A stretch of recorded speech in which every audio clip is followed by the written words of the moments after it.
National League final uso kwa uso Cristiano Ronaldo pamoja na Lamine Yamal.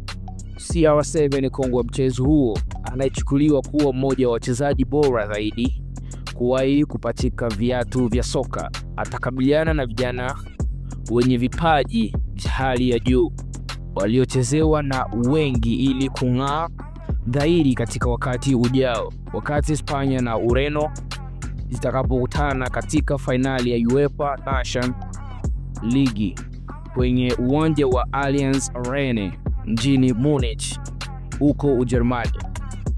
Cristiano Ronaldo, mchezaji mwenye umri wa miaka 40, atakuwa na nafasi nzuri ya kuwa nahodha wa kwanza wa kandanda kushinda mataji mawili ya ligi ya mataifa atakapokabiliana na mabingwa watetezi Uhispania na wachezaji wa kandanda Uhispania kwa sasa Lamine Yamal mwenye umri wa miaka 17. Ronaldo na Yamin wote wamekuwa na jukumu la kucheza katika timu zao zinazofuzu kwa finali, wakati CR7 alifunga bao la ushindi katika ushindi wa 2-1 wa Ureno dhidi ya Ujerumani, ukiwa ni ushindi wao wa kwanza dhidi ya timu hiyo ndani ya miaka 25.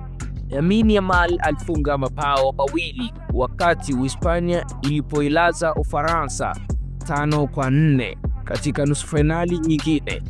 Hapa ni Kakabenja TV. Usisahau kusubscribe YouTube channel yetu, follow us on Facebook, Instagram, TikTok, X or Twitter. Kakabenja TV ni yetu sote.